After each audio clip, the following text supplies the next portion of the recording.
आइए जानते हैं आज की कुछ प्रमुख अंतर्राष्ट्रीय खबरों को। पहले एक नजर आज की हेडलाइंस पर। देश में डराता कोरोना, पीएम मोदी कर रहे अफसरों के साथ इमरजेंसी मीटिंग, लॉकडाउन समेत बड़े फैसले लिए जा सकते हैं। दिल्ली में नहीं लगेगा लॉकडाउन, केजरीवाल का दावा, आज 22,000 से ज्यादा केस आ सकते हैं लेकिन हालात काबू में। बिहार लॉकडाउन में फंसने के डर से गांव वापस लौटने लगे प्रवासी मजदूर, कहा अब डराने लगे हैं कोरोना के आंकड़े।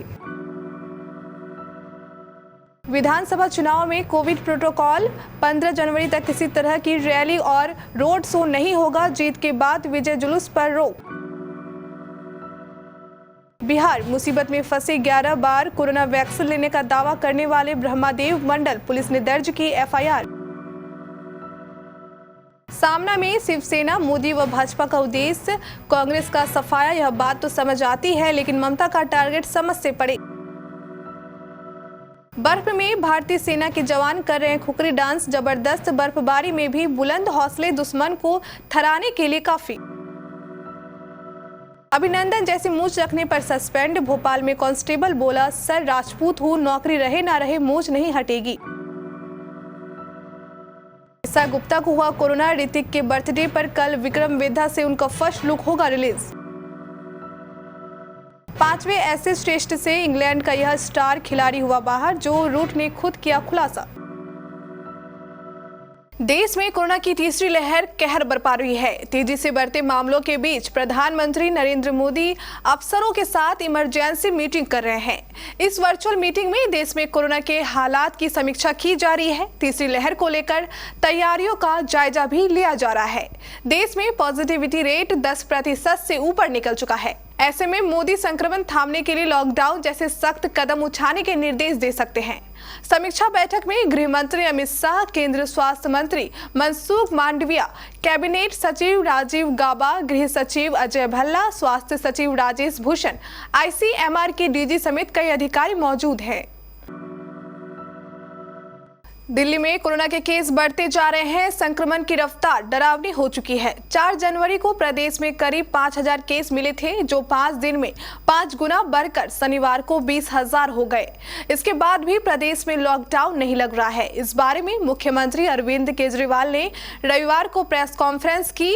केजरीवाल ने कहा कि आज 22,000 से ज्यादा मामले आने की आशंका है, लेकिन घबराने की जरूरत नहीं है। उन्होंने लॉकडाउन को लेकर भी स्थिति साफ की। उन्होंने कहा कि हालात काबू में हैं, अगर आप मास्क लगाते हैं तो हम लॉकडाउन नहीं लगाएंगे। केजरीवाल ने कहा कि घबराने की बिल्कुल जरूरत नहीं है, क्योंकि लोगों के अस्पताल में भर्ती होने की दर दूसरी लहर के मुकाबले बहुत कम है, जबकि नए मामले तकरीबन बराबर ही है। मुंबई, दिल्ली और अन्य राज्यों में कोरोना के बढ़ते आंकड़ों को देखते हुए लोग अब अपने अपने गांव लौटने लगे हैं। उनके पलायन कर घर की ओर जाने के पीछे कोरोना के साथ साथ लॉकडाउन का खौफ है। लॉकडाउन के बीच परेशानी में फंस जाए, इसलिए पहले से ही पूरी तरह तैयारी कर घर निकल लिए हैं। लौटने वालों ने सिर्फ एक लाइन में कहा है कि कोरोना के बढ़ते आंकड़े अब डराने लगे हैं। हर दिन कोरोना की रफ्तार और तेजी से बढ़ रही है। लॉकडाउन में फंसने से अच्छा है अपने घर में रहेंगे। कोरोना के बढ़ते आंकड़ों और लॉकडाउन की आशंका के मद्देनजर प्रवासी अपने गांव लौटना शुरू कर चुके हैं।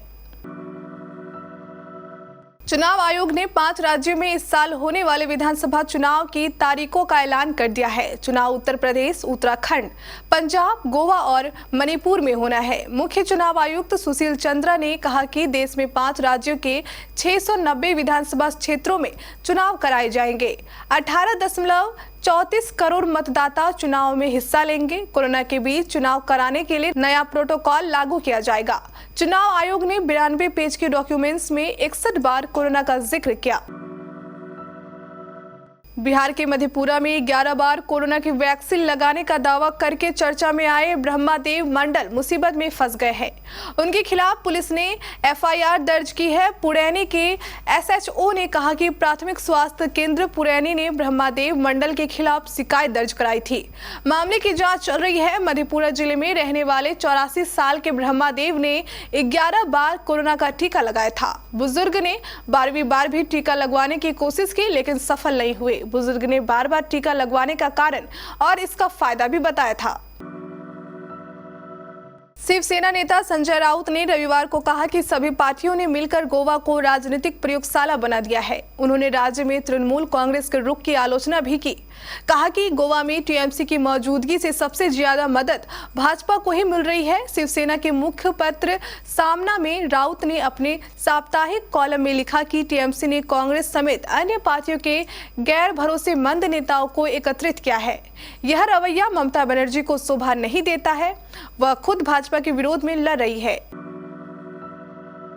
एक तरफ जहां मैदानी इलाकों में ठंड बढ़ने से लोग घरों में दुबक कर रह रहे हैं, वहीं दूसरी तरफ ऊंचे पहाड़ों पर हो रही जबरदस्त बर्फबारी में भी हमारे देश के जवान अपनी ड्यूटी को बिना रुके अंजाम दे रहे हैं। कई इंच तक पड़ी बर्फ में भारतीय सेना के जवान पाकिस्तान से लगती सीमा रेखा और दुनिया की सबसे ऊंची रणभूमि में भी मुस्तैदी से अपने कर्तव्य को अंजाम दे रहे हैं। बीते 2 दिनों में इस तरह के कई वीडियो सेना की तरफ से सोशल मीडिया पर ट्वीट किए गए हैं, जिनमें जवानों को बर्फबारी में अपनी ड्यूटी को अंजाम देते हुए देखा जा सकता है। वहीं अब एक ऐसा वीडियो सामने आया है जहां पर भारतीय सेना के जवान जबरदस्त बर्फबारी के बीच खुखरी डांस कर रहे हैं। यह वीडियो सेना की तरफ से ट्वीट किया गया है।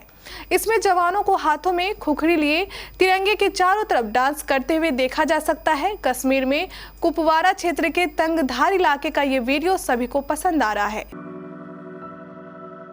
भोपाल में एक कांस्टेबल की नौकरी पर मूंछ भारी पड़ गई है। उसकी रौबदार मूंछ एयरफोर्स के जाबाज ग्रुप कैप्टन अभिनंदन की मूंछ जैसी है। उसके साथ ही उसे अभिनंदन भी कहते हैं।